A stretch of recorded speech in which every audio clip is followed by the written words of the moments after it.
Today's topic is three questions. The thought came to a certain king that he would never fail. एक king होता है, उसके mind में एक thought आता है कि वो कभी फेल नहीं होगा if he new three things, अगर वो तीन चीज़ें जानता होगा. दीज थ्री थिंग्स पर ये तीन बातें कौन सी थी? What is the right time to begin something, किसी भी चीज़ को स्टार्ट करने का राइट टाइम क्या है?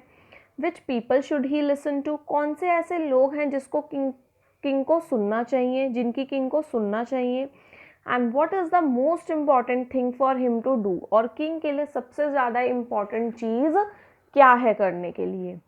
The king therefore send messengers through out his kingdom, तो जो किंग होता है वो अपने मैसेंजर्स भेज देता है अपने किंगडम में, promising a large sum of money to anyone who would answer these three questions. और वो प्रॉमिस करता है कि जो भी पर्सन उसके क्वेश्चंस का आंसर देगा, जो भी पर्सन उसके क्वेश्चन का जवाब देगा, उसको वो काफ़ी सारे पैसे देगा गिफ्ट में.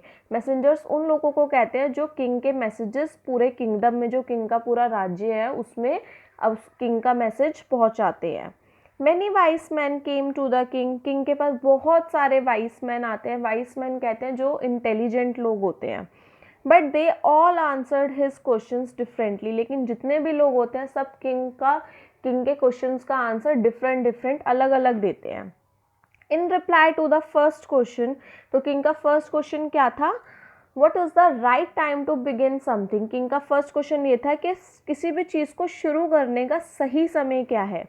तो उसके रिप्लाई में, उसके फर्स्ट क्वेश्चन के रिप्लाई में क्या आंसर आते हैं? Some said the king must prepare a time table, कुछ कहते हैं कि किंग को टाइम टेबल बनाना चाहिए, and then follow it strictly, और उसको स्ट्रिक्टली फॉलो करना चाहिए कि जो भी उसने टाइम टेबल बनाया है उसी के हिसाब से किंग सारे काम करे. Only in this way they said could he do everything at its proper time, इसी तरीके से किंग अगर टाइम टेबल बनाएगा तभी किंग सारे काम सही तरीके से कर पाएगा सही टाइम पर. Other said that it was impossible to decide in advance the right time for doing something, कुछ लोग कहते हैं कि ये तो बिल्कुल ही इम्पॉसिबल है, ये तो हो ही नहीं सकता कि आप पहले से ही सोच कर बैठ जाओ कि किसी चीज़ को आप किस समय पर करोगे आगे फ्यूचर में. The king should notice all that was going on, फिर कुछ लोग कहते हैं कि किंग को नोटिस करना चाहिए कि आसपास क्या हो रहा है. अवॉइड फुलिश प्लेजर्स, बेफालतू की जो खुशी देने वाली चीज़ है उन चीज़ों पे उसको ध्यान नहीं देना चाहिए.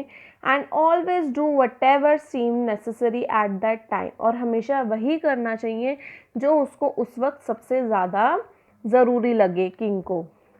Yet others say that the king needed a council of wise men who would help him act at the proper time. फिर कुछ लोग कहते हैं कि किंग को काउंसिल्स की ज़रूरत है. काउंसिल ऑफ वाइस मैन मतलब कि ऐसे लोगों की काउंसिल की ज़रूरत है जिस ग्रुप में बहुत सारे इंटेलिजेंट लोग हो जो किंग की हेल्प करें ये बताने के लिए कि कोई भी काम प्रॉपर किस समय पर होना चाहिए. This was because one man would find it impossible to decide correctly without help from others the right time for every action, क्योंकि उन लोगों का ये मानना था कि एक पर्सन के लिए ये चीज़ पता लगाना बहुत ज़्यादा मुश्किल है कि कोई काम सही समय पर कब होना चाहिए. तो इसलिए किंग को काउंसिल की ज़रूरत है, इंटेलिजेंट लोगों की काउंसिल की ज़रूरत है, वाइस मैन की. But then others said that there were some things which could be urgent, लेकिन फिर कुछ कहने लगे कि ऐसी कुछ चीज़ें भी होती हैं जो बहुत अर्जेंट होती हैं.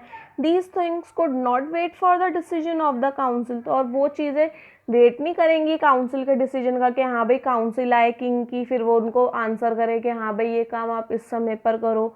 ऐसा तो हो नहीं सकता. In order to decide the right time for doing something, it is necessary to look into the future. तो वो लोग ये कहते हैं कि किसी भी चीज़ को अगर आपको डिसाइड करना है कि कौन सी चीज़ कब किस समय पर होनी चाहिए, तो उसके लिए तो आपको फ्यूचर में देखना पड़ेगा कि आगे फ्यूचर में क्या होने वाला है. And only magicians could do that, और ये काम तो सिर्फ मैजिशियंस ही कर सकते हैं. The king therefore would have to go to magicians, तो इसलिए किंग को मैजिशियंस के पास जाना चाहिए. मैजिशियंस मतलब जादूगर के पास जाना चाहिए. In their answer to the second question king का क्या होता है कि which people should he listen for him to do, कि किन लोगों की किंग को बात सुननी चाहिए. तो some said that the people most necessary to the king were his counsellor, कुछ कहते हैं कि किंग को काउंसलर्स की बात सबसे ज़्यादा सुननी चाहिए. अदर सेड द प्राइस्ट, कुछ कहते हैं प्राइस्ट की बात ज़्यादा सुननी चाहिए, प्राइस्ट कहते हैं पंडित को. A few others chose the doctors, कुछ कहते हैं कि डॉक्टर्स की बात सुननी चाहिए.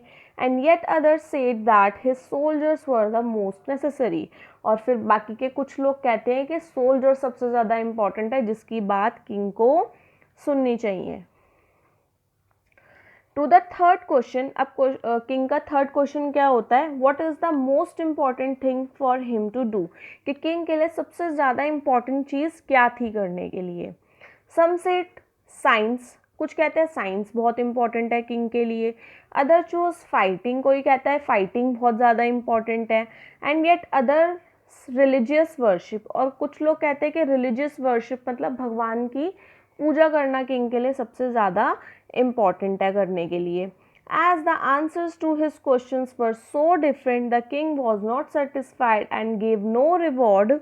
Instead, तो जो किंग होता है वो किंग को इतने अलग अलग सबसे आंसर्स मिल रहे होते हैं तो किंग बहुत ज़्यादा कंफ्यूज हो जाता है और उसको किसी से भी सेटिस्फैक्शन नहीं मिलती, उसको किसी से भी प्रॉपर आंसर नहीं मिलता. तो किंग क्या डिसाइड करता है, he decided to seek the advice from a certain hermit who was widely known for his wisdom. तो किंग ये डिसाइड करता है कि वो एक हेरमिट के पास जाएगा जो अपनी विजडम के लिए जाना जाता है. हेरमिट मतलब हेरमिट ऐसे पर्सन को कहते हैं जो अपनी फैमिली के साथ नहीं रहता, बिल्कुल अलग रहता है और बिल्कुल सिंपल लाइफ जो जीते हैं उसको हेरमिट कहते हैं. दुनिया से उनका कोई मतलब नहीं होता, अपने अलग रहते हैं वो. तो वो उस हेरमिट के पास जाना चाहता था जो अपनी विजडम के लिए जाना चाहता था, अपनी इंटेलिजेंसी के लिए जाना चाहता था. The hermit lived in a would which he never left. Hermit एक वुड में रहता था, वुड मतलब एक फॉरेस्ट में रहता था, जंगल में. He saw no one but simple people. उसके आसपास सारे सिंपल लोग रहते थे, जंगल में कोई राजा महाराजा तो रहेंगे नहीं, नॉर्मल से लोग रहते थे वहाँ. And so the king put on ordinary clothes. तो इसलिए किंग ने भी क्या करा, किंग ने भी ऑर्डनरी क्लोथ्स पहन लिए, सिंपल से उसने कपड़े पहन लिए, राजाओं वाले कपड़े वो पहनकर वहाँ पर नहीं गया. Before he reach the hermit's हट the king left his horse with his bodyguard and went on alone. तो जो किंग था, किंग ने क्या करा, किंग ने रास्ते में ही अपने हॉर्स को छोड़ दिया, अपने बॉडीगार्ड के साथ जो किंग की रक्षा करता था उसके साथ ही छोड़ दिया और वो अकेले हेरमिट के घर तक गया. As the king came near the hermit's hut, जैसे ही किंग हेरमिट के हट के पास आया, he saw the hermit digging the ground in front of his हट. तो जैसे ही किंग हेरमिट के पास गया तो उसने देखा कि जो हेरमिट है वो ग्राउंड को डिग कर रहा है, ज़मीन को खोद रहा है, अपनी हट के सामने जो उसका ग्राउंड था उसको खोद रहा है. ही greeted the king and continued digging. तो वो जो हेरमिट होता है वो किंग को ग्रीट करता है. ग्रीट का मतलब होता है जैसे हम गुड मॉर्निंग बोलते हैं, नमस्ते बोलते हैं, इसको ग्रीट करना कहते हैं. तो वो जो हेरमिट होता है वो किंग को ग्रीट करता है एंड कॉन्टिन्यूड डिगिंग, और अपना डिगिंग का काम स्टार्ट कर देता है, जो ज़मीन वो खोद रहा होता है उसको फिर से स्टार्ट कर देता है. The hermit was old and weak and as he worked he breathe heavily. अब जो हेरमिट होता है वो बहुत ज़्यादा ओल्ड होता है, वो बेचारा बूढ़ा होता है, वीक कमज़ोर होता है, और वो काम कर रहा होता है तो इसलिए वो बहुत तेज़ तेज़ ब्रीथिंग करने लग जाता है. जब भी हम कोई काम करते तो हम थक जाते तो हमारी सांस चलने लग जाती है. तो ऐसा ही सेम हेरमिट के साथ हो रहा होता है. The king went up to the hermit and said, I have come to you wise hermit. तो जो किंग होता है वो हेरमिट के पास जाता है और कहता है, मैं तुम्हारे पास आया हूँ wise hermit, to ask you to answer 3 questions. तुमसे मुझे 3 क्वेश्चंस के आंसर्स चाहिए, तुमसे मुझे 3 क्वेश्चंस पूछने हैं. How can I learn to do the right thing at the right time. मैं कैसे सीख सकता हूँ कि मैं सही चीज़ सही समय पर करूँ. Who are the people I need most. ऐसे कौन से लोग हैं जो जो मुझे मेरे लिए सबसे ज़्यादा इम्पॉर्टेंट है. And what affairs are the most important. और ऐसी कौन सी बातें हैं, अफेयर्स मतलब ऐसी कौन सी चीज़ है, ऐसी कौन सी बातें हैं जो मेरे लिए सबसे ज़्यादा इम्पॉर्टेंट है करने के लिए. The hermit listen to the king. जो हेरमिट होता है वो किंग की बात सुनता है बट डिड नॉट स्पीक, लेकिन वो कुछ कहता नहीं है. ही वेंट ऑन डिगिंग, वो अपना वही डिगिंग का काम करता रहता है, अपना ज़मीन खोदने का ही काम करता रहता है. You are tired said the king, king कहता है तुम थक गए हो. Let me take the spade and work in your place, लो मैं तुम्हारी स्पेड लेता हूँ, स्पेड वो जिससे वो मिट्टी खोदता है, तो वो कहता है कि मैं तुम्हारी स्पेड ले लेता हूँ और तुम्हारी जगह मैं काम करता हूँ. Thanks said the hermit, hermit कहता है thank you. Giving the king his spade, और अपनी स्पेड जिससे वो मिट्टी खोदता है कुल्हाड़ी से, वो किंग को वो दे देता है. Then he sat on the ground, और वो फिर ग्राउंड पे बैठ जाता है हेरमिट. ये हेरमिट है और ये king. When the king had dug 2 beds, तो जो किंग होता है वो 2 beds को डग करता है. He stopped and repeated his question. 2 beds का मतलब है, बेड कहते हैं जिसके अंदर आपको प्लांट्स ग्रो करते हैं, जिस ज़मीन को खोदा जाता है और उसमें प्लांट्स ग्रो करने के लिए जो जगह बनाई जाती है उसको बेड कहा जाता है. तो वो 2 beds खोदने के बाद he stopped and repeated his question, वो फिर रुकता है और वो फिर अपना क्वेश्चन रिपीट करता है. The hermit gave no answer but stood up, और हेरमिट फिर उसके क्वेश्चन का कोई जवाब नहीं देता, चुपचाप खड़ा रहता है. Stretching out his hand for the spade and said now you rest and let me work, और वो चुपचाप खड़ा रहता है और वो अपना हाथ आगे बढ़ाता है किंग की तरफ और कहता है लाओ मुझे मेरी स्पेड दो, अब तुम रेस्ट करो एंड लेट मी वर्क, और अब मुझे काम करने दो. But the king did not give him the spade and continue to dig, लेकिन जो किंग होता है वो उसको वो स्पेड वो कुल्हाड़ी नहीं देता एंड कॉन्टिन्यू टू डिग, और अपना वही डिगिंग का काम जो ज़मीन खोदने का काम होता है वही काम वो कर रहा होता है.